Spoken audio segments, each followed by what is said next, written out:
Good evening, everybody. My name is Doug Mitchell, and I have the great pleasure of serving as the executive director of the Glacier National Park Conservancy. I'm joined tonight by my coworkers, Andrew and Gracie and Amy, who are going to help with this last book club of 2023. Hard to believe. Thanks to so many of you who have been to each one, and thanks to probably will be over 250 people who participated in at least one book club this year. I told David that we were asking him to be the cleanup hitter here. This is a book today about the Conservation Corps, Civilian Conservation Corps in Glacier National Park. And I think for all of us who love Glacier, it resonated. I've already heard from many of you who were surprised by the book and really engaged with the stories that we can really connect to. So it is a real treat for me to welcome to the Glacier Book Club Dr. David Butler. Dr. Butler is a professor at Texas State University, home of the Bobcats.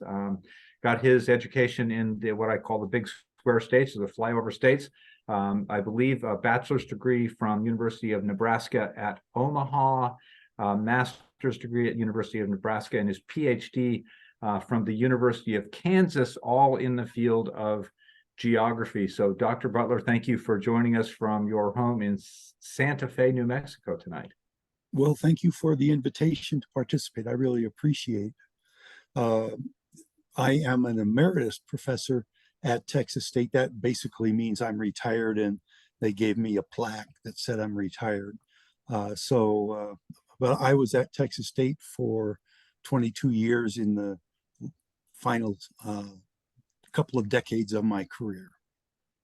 Well, it's thank you for doing that and for your service to students there and no doubt in other places as well, and for a continued interest in writing about, learning about, and teaching about Glacier National Park. We're really privileged to tonight be talking about your most recent book on the Civilian Conservation Corps in Glacier National Park, but many people here will also be familiar with your book on fire towers as well, and on Glacier National Park. And I want to kind of start by going back to the beginning, right? So how did a student from Nebraska and Kansas decide to take the death-defying leap and become a red bus driver in Glacier National Park in 1973 and 4? Well, growing up, my father only had 2 weeks of vacation every year, and he would always take our family on vacations to the mountains. And every year he would, with military precision, order maps. This is back in the 1960s, where you had to write away for it. So he would write away over the winter to the different national parks and monuments, get the maps and then lay out a campaign of where he wanted to take the family to. And in 1968, the year after the night of the Grizzlies, he took us to Glacier. And it was just somewhat transformative. Both my brother and I, and as well as my mom and dad, were there. And my brother was also transformed by it. And he's 2 years older than me. He became a jammer as well. He became a jammer before me because you had to be 21 to be a jammer.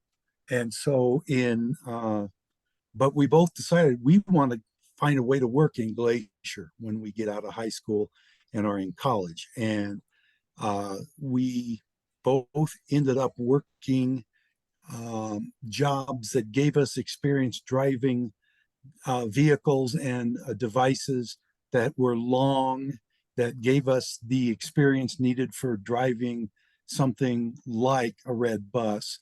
In my case, I was driving a tractor with a long trailer behind it in a lumber yard and weaving in and out amongst bales of lumber and putting together packages of lumber to be put up onto the trucks and taken out to job sites. And so I basically applied to Ian B. Tippett, who many of you know the name, who was the director of personnel as well as the manager of the Mini Glacier Hotel, and convinced him that I had the experience necessary to drive a red bus. I think it helped that my brother had done it the year before and done a good job. And so in 1973, I was 21 and he hired me. And I drove that summer. I didn't kill anybody or I didn't hit anything with the bus. There are a profusion of funny stories I could talk about, red bus stories, but that's another night.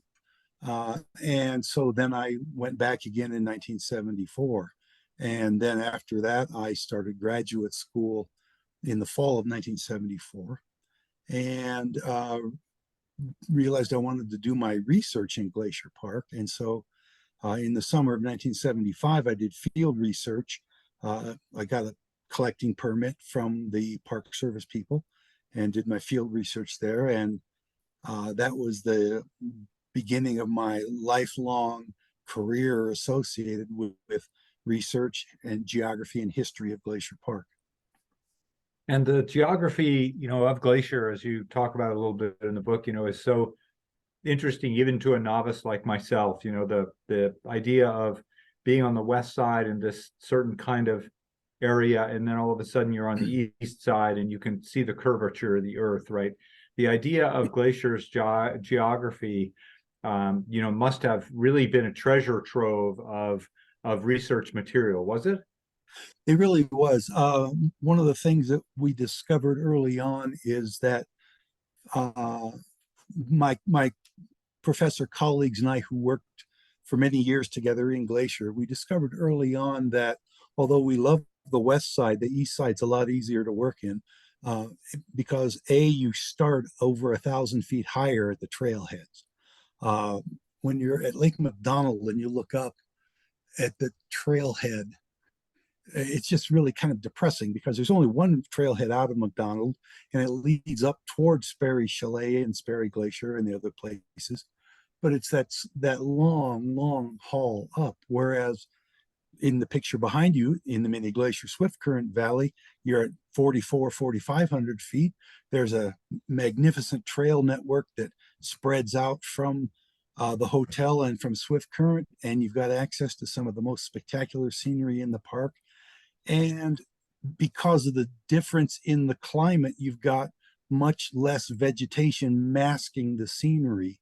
Now, the scenery of the trees on the west side is magnificent. I love going to the Sun Road in the area of the giant western red cedar trees, but it tends to block the views of the mountains.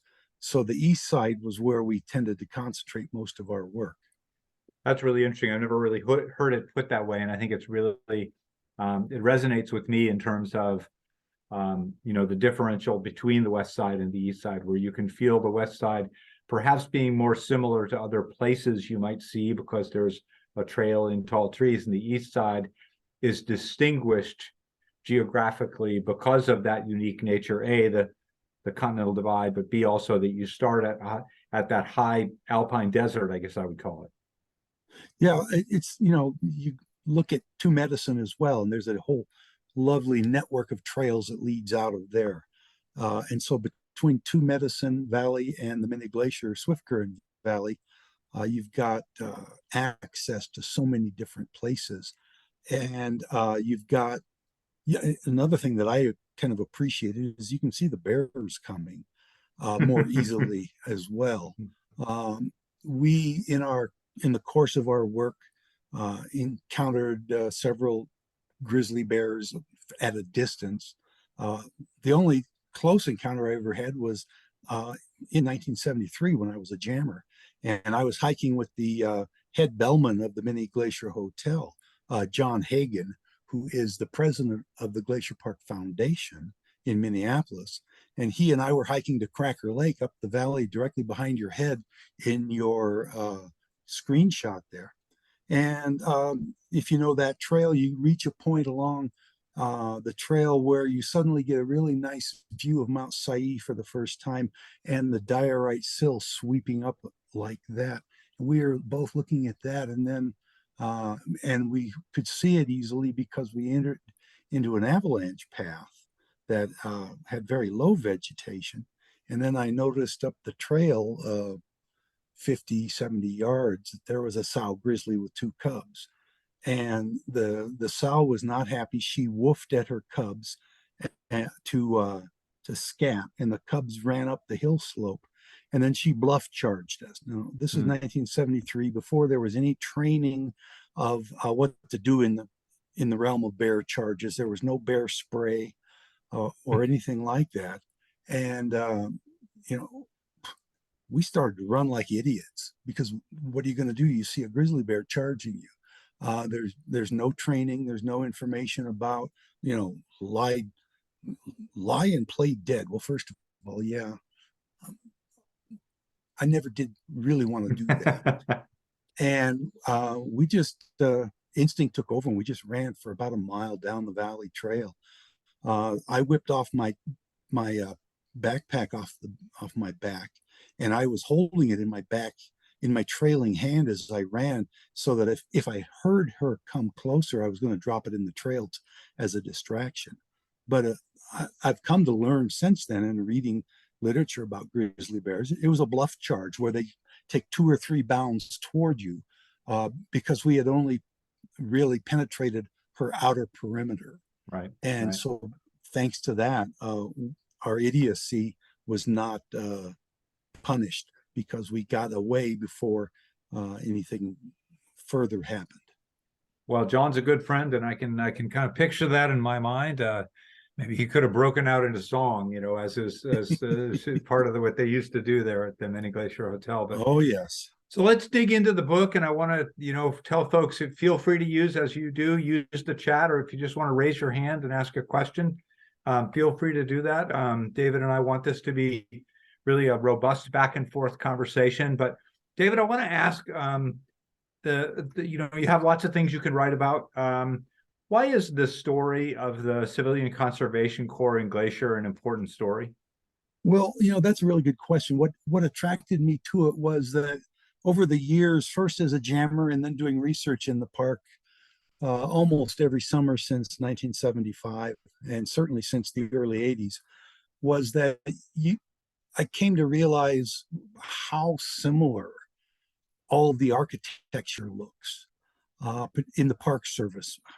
Not so much the Great Northern things like the Mini Glacier Hotel and Big Tree Lodge and so forth, but the Park Service architecture, except for the things that are associated with Mission 66, they all have that 1930s look to them, and they're all almost exactly the same. And so I began to just kind of wonder about that, and started looking into what that was all about, and came to find out about the fact that they were all built by the same group, the Civilian Conservation Corps. And so I wanted to learn a lot more about them in general, and a lot more about their role in the park, in the role that they had. And it turned out it was much more than just building the buildings of the park. They were uh, so important for developing and maintaining the infrastructure of the park. On the west side of the park, they built almost all the fire trails that connected the west side valleys, the trails, many of which are now kind of semi-abandoned.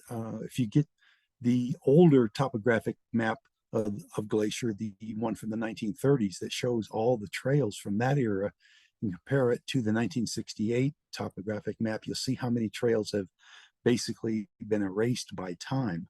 But those were built, those fire trails, by the CCC. They maintained the trails. They did the work that the modern day trail crews do.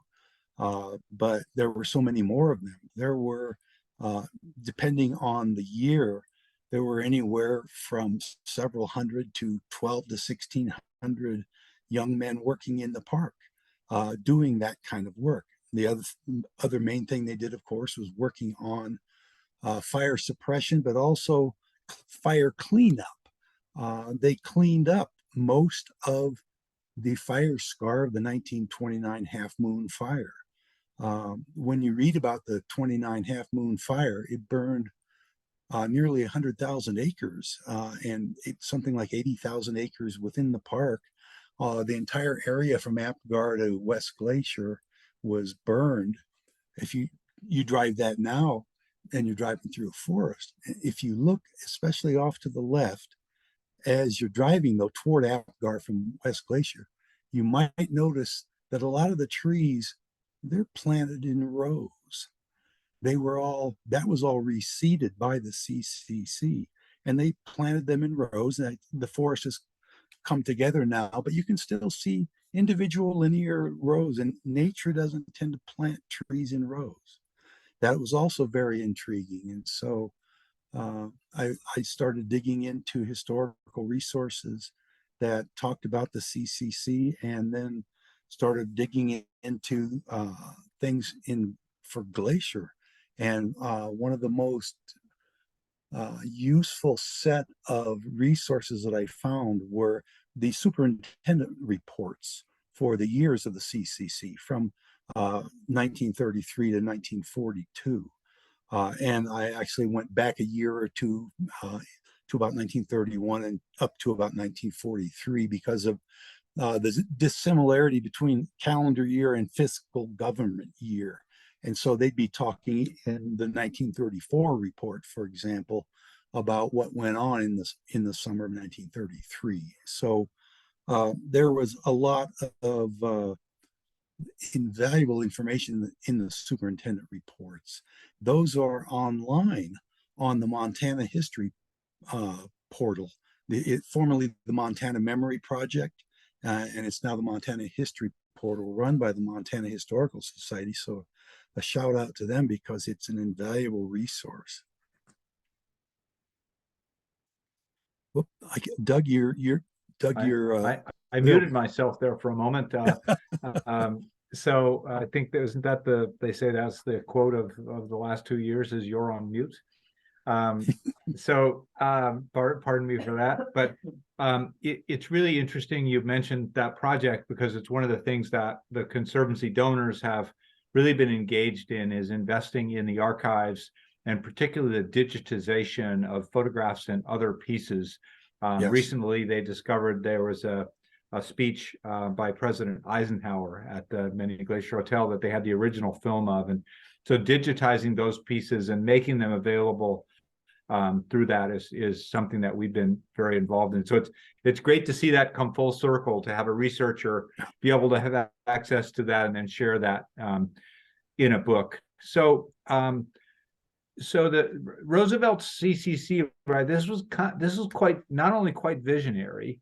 We're coming out of the Depression. We have to put people to work, and so he comes up with this idea. But if memory serves from your book, this it was created by Congress within a matter of weeks from his March 4th inauguration. Right. I mean, is that as remarkable as I think it is? And do you think something like that would be even possible today? I don't think it could happen at all. First of all, in case people aren't familiar, the presidential inaugurations back in that period were still in March. I don't remember when they changed it to January 20th, but it was definitely post World War II, I think. Mm-hmm. And so the presidential inaugurations were in early March. And as you say, it was within about 3 weeks they passed the legislation. And at his inauguration speech, he mentioned several cornerstones of what he wanted Congress to do as part of his New Deal. And one of the cornerstones of the New Deal was the CCC to bump or jumpstart the economy across the country, to have basically this entire army of young men. And it was the 1930s, they were all men. So they wanted to distribute economic boosters across the country, while at the same time also helping out the national parks, the national forests and monuments. And really, for Glacier, it was a godsend, because up to that point into the early 1930s, the budgets were terribly small for Glacier. The number of people employed in the park were very low. The ranger corps was overtaxed. And I don't know how things were even maintained at that period. And then suddenly, oh, here's 1,600 young, able-bodied men who can clear your trails, maintain your trails, clear brush along the highways, fight forest fires, build buildings, any number of different things like that. And it was just remarkable. And because FDR came into office with such a mandate, that's how Congress was able to pass it so quickly. Now we all know the state of the the government these days, and so no, I don't think it could ever happen again. Do you think so? We're going to talk a little bit about Francis Guardiope, and the book really does point out that there, in addition to doing some physical things, there were also some cultural things that happened in relation to this with the Blackfeet people, Francis Guardiope specifically as a Native American ranger, with the attempts maybe to integrate with other minority populations. Do you think that Roosevelt, do you think that weighed in at all in Roosevelt's thinking, 80 years after the Civil War, that this was also a way to get Americans from different backgrounds to really kind of pull on one shovel? Or do you think that was just maybe a side benefit in Glacier, where geographically there was access to Native American populations specifically? Well, I think it may have been important in Roosevelt's mind, uh, as it was African American men were allowed to join the CCC. The Native Americans had their own separate uh, division, if you were. They had the CCC Indian division, and they had different administration and different regulations than the main CCC did. Within the main CCC, the purpose, Roosevelt's purpose, was that the individual groups would be integrated, that they would have African American men with white men. But it didn't work out too well.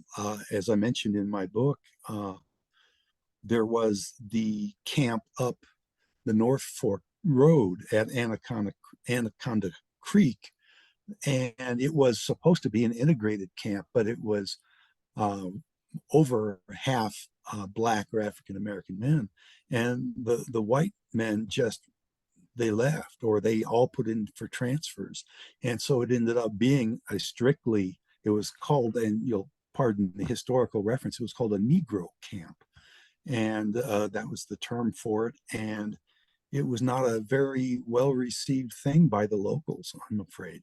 I mentioned in my book that there were signs in the shops in West Glacier that they catered to white trade only.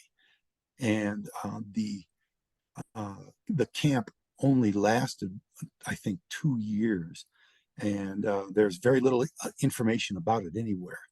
And the residents of the camp dubbed it Camp Isolation, because they're up the North Fork on the inside North Fork Road. We all know how bad that road is, even when as it is back then, you could still drive the whole length. Can't even do that today for until they get the washouts fixed.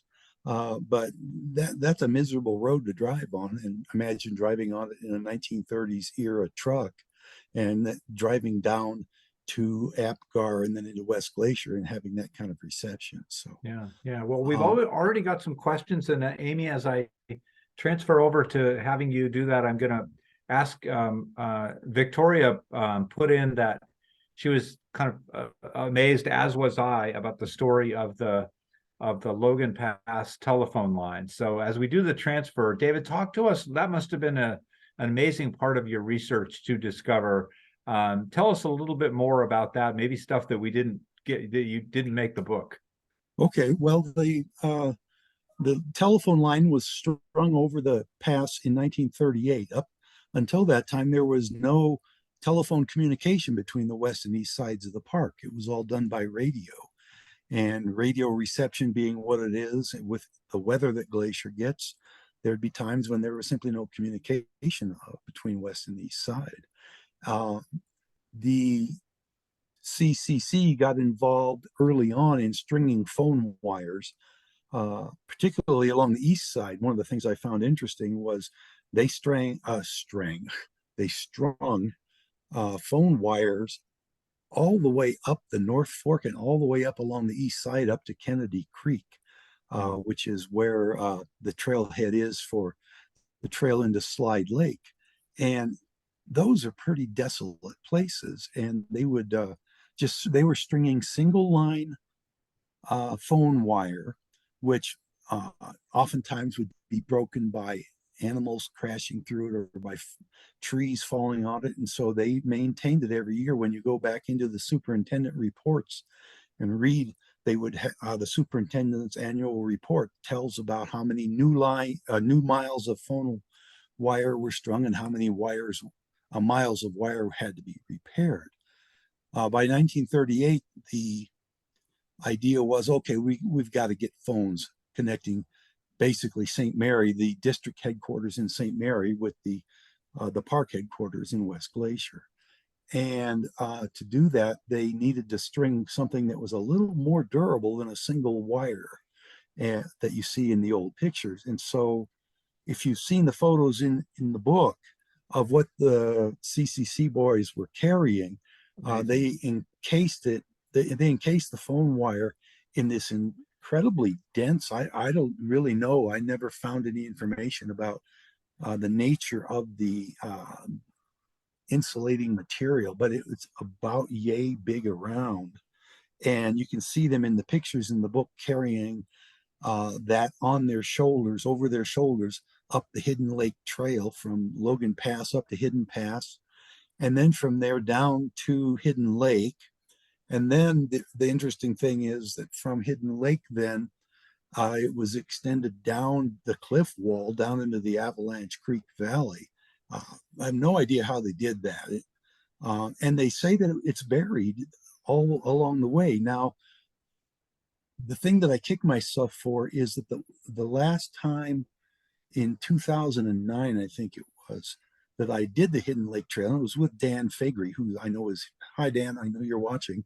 It was with Dan Fagry and some of my research colleagues. I actually saw a little bit of the the insulating wire exposed. It's exposed up along the moraine of the Clements Glacier as you're getting up toward the pass and the boardwalk overlook. But you have to just kind of be lucky to see it. And I didn't think about it. And this was in 2009 before I got involved in doing this research on the CCC. I didn't know what it was and I just ignored it. And I remember it was there. But if you want to see it, get up on the side of the moraine, watch for it right up near, butt up against the edge of the moraine as you're heading toward the pass and the overlook. Wow, fascinating, fascinating. That's a must do for sure next time I'm up in the area. So Amy, I'm going to hand it off to you. I know we've got a couple of questions and I've got a whole list more. What a great evening. Thanks again, Dr. Butler, and Amy Lucky, off to you. Yeah, people keep adding new messages, so I don't even know what's down below yet. But I did want to let you know, Dave, that along with who Doug mentioned, we have folks from New Hampshire, North Carolina, Texas, Kathy out on Bainbridge Island, South Florida, and of course the east shore of Flathead Lake. So people from all over are super interested in this topic. So well, I appreciate everybody who's here. It's very gratifying and humbling to know that people all over the country are interested in this.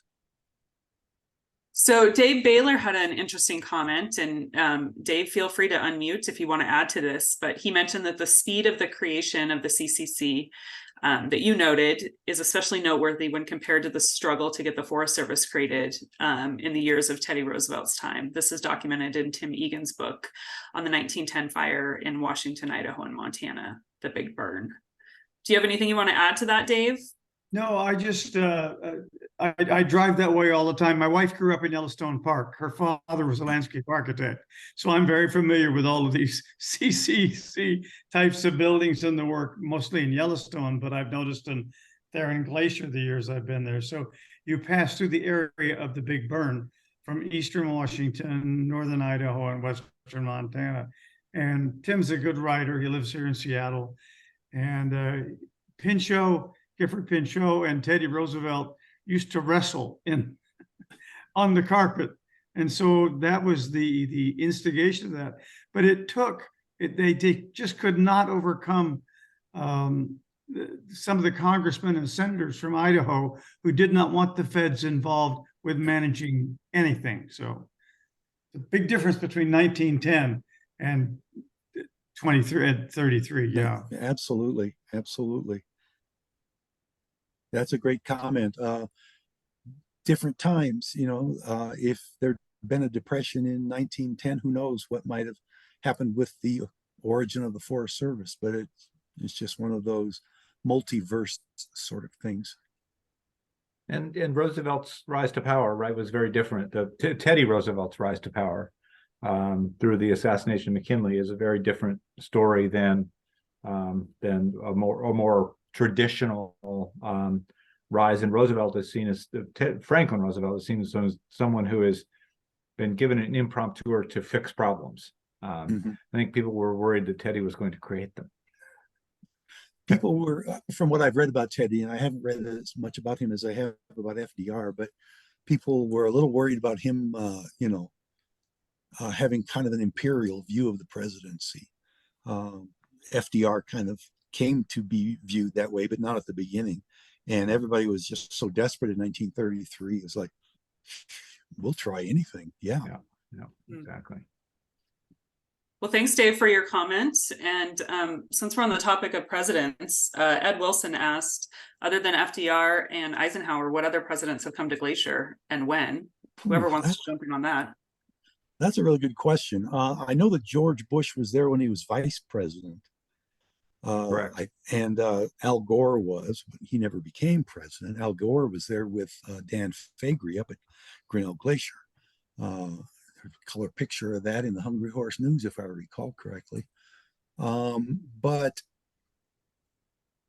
honestly, I'm trying to think back through my reading of the Hungry Horse News the last 40 years, which is another great historical source, by the way. Another shout out for the Hungry Horse from the days of Mel Ruder up to today's Chris Peterson. The news that comes out of there and the photographs have been amazing. I can't think of others, but I may be lapsing in that. I don't know. I can't think that President Obama ever did. I'm darn sure President Trump never was. But beyond those two, I honestly can't think if any others visited. Nobody. Roosevelt's was the first, certainly. And I think people came to the state or to even the region. There's Nixon got to Kalispell Regional Airport. And George Bush got to Helena when he was president, and Reagan, made it to the state a few times. But Glacier is a little bit harder, I think. It's a good question. I might have to track that one down. That definitely deserves some good digging and research, and that's a great question. Well, Susan King had made a comment. She said that she remembers Barbara Bush telling a story of visiting Glacier and that she and George stayed in a tent, which he wanted to do, but the comfort of the experience was not great. And there were Secret Service agents around almost every tree, which is kind of a fun thing to picture. Well, it gives a little more security than the normal tent in Glacier, I suspect. That's true. Yeah, my family and I camped out in 1968, that summer I mentioned, when we went out there on vacation. But the only other time I ever camped in Glacier was in 1974 on a jammer hike when we hiked into Gunsight Lake. It was a 2-day hike, hiked in from the Gunsight Lake overlook on the east side, hiked and camped at Gunsight Lake, and then over and out to Lake McDonald the next day. And I didn't sleep hardly a wink, all night long. Every time you hear something, you say, is that a bear? Is that a bear? And it's like, just chill and go to sleep and all. But, this is only a few years after the night of the Grizzlies, and everybody's just, a little paranoid about it. So. Well, our next comment is from Margaret Notley. She's the one joining us from the east shore of Flathead Lake. And I always love it when Margaret unmutes and makes her comments and asks her questions. Margaret, would you mind? No, absolutely. David, thank you so much for doing this. I have to tell you, I'm currently chair of the Conservancy Board, but I was the grants chair for some time. And I read your book. I was halfway through it, and I was on the phone to our current grants chair. And I've now run my copy of the book down the East Shore to her. She's got it. But it's absolutely stunning, connecting the dots between projects that we might be asked to help, support the repair of, or whatever it might be, that connect back to the work that the Conservation Corps did. And one of the things that we really struggle with is trying to get our heads around, basically paying staffing and labor costs associated with various projects. And there's a piece in the book where you talk about the superintendent, wasn't going to buy any equipment, didn't need to, because look, there's 100 able-bodied men over there who could perfectly well do whatever it is, right? It's just staggering. But I was wondering, can I show off my CCC badge here that I picked up at some auction? It's vintage. Excellent. Yeah. But I was just wondering, I get the bigger picture of the Conservation Corps, but specific to the national parks, did Glacier get lucky because more people wanted to come here? Did they have any choice? I know these groups were coming from urban New York, for instance. Did they have any choice? And did different parks get different levels of support, or how was it meted out? That is an excellent comment and question. I know that a lot of the Western parks received a lot of support, and in 1933 there weren't many Eastern parks, and so many of them were sent out west. The railroad networks, the Great Northern was invaluable to dispersing the men across Glacier. Now, Yellowstone had a whole lot of them, though. There's a really good doctoral dissertation that was written on the role of the CCC in the Northern Rockies, and it talks about the CCC in Yellowstone and Grand Teton, as well as some about Glacier, but it was more focused on Yellowstone and Grand Teton. I know that they were the CCC was active out in Yosemite area in California.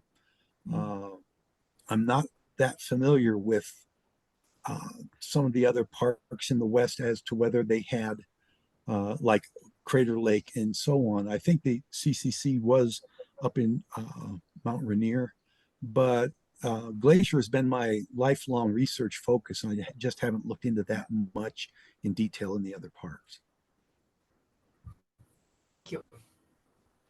Thanks for your question, Margaret. Yeah. A couple more in here, David, if you're up for it. Robert says, can you talk about fire management techniques from the CDC and the impact on current challenges?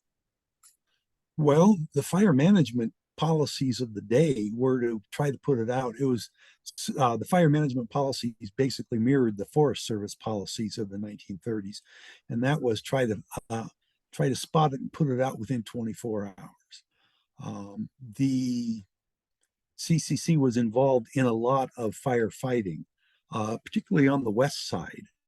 The west side, with its much denser forests, had a lot of forest fires that the CCC boys were involved with, and the logistics of it are pretty hairy to think about, because if you've ever tried to ford the Middle Fork to get over to the Nyack Creek trailhead, for example, or Harrison Creek or any of that, it's difficult. And now usually the fires would be late in the summer when the Middle Fork is down lower, but they still had to get across. Well, first of all, they had to get across the tracks of the Great Northern. Then they had to get across the Middle Fork. And then they had to hike up to 5-6 miles to get to the forest fire. But they tried to put them out as quickly as possible. Up the North Fork, at least there wasn't a river in the way, but there was a lousy road to get you there. And then in a lot of cases, you had to hike a long way up those long glaciated valleys to get to the fire sites. But they tried to put them out as quickly and as rapidly as possible. One of the things that the CCC was tasked with doing was pre-fire suppression, which involved a lot of brush clearance. And there's a lot of controversy these days. One of the things that is noteworthy from when President Trump was in office was his comment, well, let's just send people out with rakes and rake the forest floor and clear out the debris on the forest floor that gets the fire up into the canopy. While that seems a pretty ridiculous comment these days, the CCC did stuff like that. They went out and they did brushing, and they did clearance of fallen snags and such, so that there was less likely to be a forest fire. After the forest fires, they did massive amounts of clearance of standing and down timber. And if the timber was still usable, they salvaged it. And in 1938, 39, I don't remember the exact year without looking it up in my book, they built a sawmill in West Glacier. And a lot of the trees that the CCC boys chopped down or sawed down were taken to the sawmill in West Glacier. And that lumber then was sent eastward to the Blackfeet Reservation and out to the Fort Peck Indian Reservation. It was sent as lumber. It was sent as fence posts. It was sent as telephone poles, and it was of a great economic benefit to both the reservations to receive that. And as well, the fourth thing that they sent a lot of was simple firewood, which in the winters of the 1930s would have been a godsend. I know I got a little off track there talking about during fire and post fire, but they were involved in all aspects of it. Yeah, really interesting. Yeah, such an incredible story, the rich fabric of history. And thanks for a bunch of great questions. I've got a couple more. We still have some time together. I want to just take a little bit of a moment. We are going to give away to a lucky participant tonight one of next year's book club books. I think all of you got an email today with a preview of next year's 6 books. I'm really excited. It's so neat to be able to continue to have great authors who want to participate with us. In each case, the author will be joining us. We're going to start with a book about Burton K. Wheeler called Crooked. We're going to move then to Tenacious Beasts, to study about how wildlife restoration, including in Glacier, really is kind of helping change the landscape, and that's by a U of M professor. We're going to do Ranger Confidential, kind of crazy stories about from a retired park ranger. We're going to do Perma-Red, which is an amazing novel by Deborah Erling out of Missoula. Footprints of a Heart, which is a story by Shayla Paradise about her journey on the kind of the Triple Crown, the Pacific Crest Trail and the Appalachian Trail, Continental Divide Trail, all of which she has done. She's a glacier lover first. And then we are going to finish up with a wonderful book, biography of George Menendez Wright, one of the early Park Service folks who really insisted upon the park doing a nationwide study of fauna, early biologist, and unfortunately died too young. It's the story of his life and leadership in the park, both as a biologist and also as an early Hispanic leader in the National Park Service. So we're going to choose a winner, and I think I'm not sure who's choosing the winner, but I'll let Amy announce the winner here in a moment. I want to get back to Francis Guardapi. We talked about that. He's featured in your book. He was one of the early, maybe the first Native American ranger. He cut a wide swath, including being on the Glacier Park access pass a couple of years ago. Talk to us, give us a little more context about the importance of Ranger Guardapi to both the CCC story and the broader story of Glacier Park. Well, that's Francis Frank Guardapi was a native Blackfeet. He was sent to the famous or infamous Carlisle School in Pennsylvania for his education as a young man, and then he moved back out to the reservation. He married a Blackfeet woman who was working as one of the one of the waitresses at the Swiss chalet of the old Going to the Sun chalet. No longer there, of course. Alma is her name, Alma Guardapi, and they were married in maybe 1929. I'd have to look up. In 1930, he began his career working as a ranger in the park. He was the first Native American hired in Glacier for sure, and the documentation nationwide is a little difficult, but it's believed he is the first Native American ranger anywhere in the United States, not just in Glacier Park. The first Native American in the Park Service, in the National Park Service. And he served from 1930 till his retirement in 1948. During the CCC days, he was stationed at 2 or 3 different locations. One of them was at a ranger station no longer there, the North Fork Ranger Station, which is basically out at the junction of the Middle Fork and the North Fork of the Flathead River. So it's kind of like if you go out to the Blankenship Bridge and go across back into the park, there used to be a ranger station there. And Frank Guardapi was stationed out there, and he interacted a lot with the CCC boys in the nearby camps in Belton and Apgar from that location.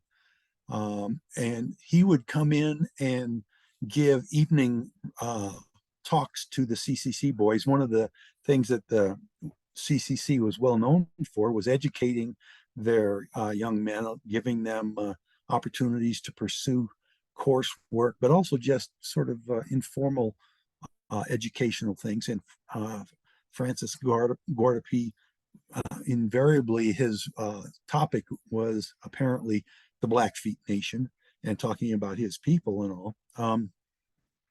He would bring up volunteers from the audience. And again, you have to contextualize this. It was the 1930s, and it's not politically correct today, but he would bring up a volunteer from the audience and then demonstrate scalping technique. That's described in one of the camp newsletters. I think it was the Belton newspaper that I talked briefly about the different park or the different CCC newspapers that were published periodically around the park. And one of the copies talked about Frank Guardapi giving that demonstration, but he was mainly there teaching people about his people. And in the 1930s, most of the people he was teaching, particularly the people in the West Glacier Apgar camps, were almost exclusively from New York and Pennsylvania. And so these are 18 to 25-year-old boys from back east, never seen a Native American in all likelihood. And so Frank was educating them and showing them, look, I'm a man just like you are. And this is what my people were like and what they're like today. And he was well respected. He was one of the leading leaders in Montana and across the country in the Boy Scouts. He was a Boy Scout leader for something like 50 years. And he was just widely respected throughout the Park Service.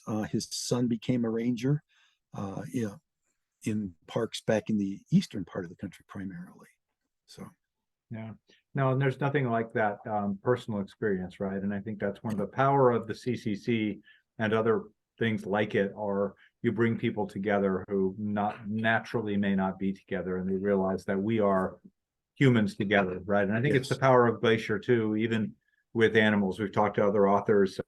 You're, no doubt familiar with Doug Chadwick, whose recent book, 4/5 of Grizzly, talks about really that we even have connectivity there that we should treasure more. And so your book really helped give us a window to that world. And thank you very much for doing that. We've got a couple of minutes left. I promised we'd have a different kind of speed round. So I'm going to go with one question. And I'm going to go back to your offer earlier, which is that you could tell stories about being a red bus driver all night. But the question is this: what's your favorite red bus story? Well, my favorite red bus story was probably Uh, that's a darn tough question, Doug, because I've got so many different ones. There, but I think my favorite one was I was deadheading, which is running empty without passengers, because of the nature of the distribution of the drivers across the park. I did a morning tour from Lake McDonald to Mini Glacier, and then would eat lunch at Mini Glacier. And then in the afternoon, I was deadheaded back to Lake McDonald because they needed more buses at Lake McDonald for the next day. So I was deadheading back to McDonald, and I got over the pass, down off the wall, got to the loop, and once you made it to the loop, you didn't ding your bus along that damn inside wall. And so you always breathed a sigh of relief when you got to the loop, came down, hit the valley floor. And when you hit the valley floor down below the west side tunnel, and the road straightens out down near Logan Creek, if there aren't any rangers around, and I don't say that I ever did this, but if there aren't rangers around, you can go pretty fast. And the faster you could get back to Lake McDonald, the more free time you'd have. Right. And so I was speeding along the flats there, along McDonald Creek, and suddenly I had no power because when my bus reached certain speeds, and I won't mention what speed, it shook a lot because it really vibrated. And what happened was that the gear shift knob shook out of gear into neutral. But I didn't know that. I didn't notice that. And suddenly I've got no power or nothing. I'm pressing on my accelerator and nothing's happening. And so I'm flooring it. Oh God, what happened to my bus? And I'm flooring my accelerator and getting nothing. And then finally I look over and I see my gear shift just shaking back and forth in neutral. And I pop it back in gear. And I'm not going to get fired for blowing my engine. Thank goodness. Got to Lake McDonald, and there was another guy deadheading behind me in his bus, and he came running up to me. He says, Dave, what happened? Suddenly there was this black cloud of smoke, then there was this gray cloud of smoke. What was going on? And apparently every time I floored it, a different color smoke would come. Oh, that's very funny. That's a great story. Well, we come and see us. You are now part of the Glacier family. You've always been part of the Glacier family. Thank you. But now you're part of the Glacier Conservancy family, and we'd love to hear more stories. We can, whether it's Packer's Roost or Stonefly or somewhere, we'd be certainly glad to buy the first round and talk more. David Butler, thank you so much for being with us. A great way to conclude this year's book club. Andrew has also put in the chat, we do have the bundle deal. I know a bunch of you did that last year. We have all the 6 books already. You can get the bundle, and that's worked out. Great Christmas present, by the way, glacier.org.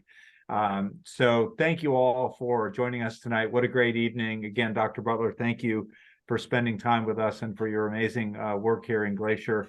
I just want to wish everybody a safe, joyous holiday season. We're in need of a lot of peace in this world right now, but we can bring it to each other. So let's commit ourselves to do that and bring joy and peace where we can. And thanks for all the love and support that you send our way. It means a lot to us. So thanks, everybody, and have a great night. Well, thank you, everybody. Thank you for having me. It was a great pleasure to be here.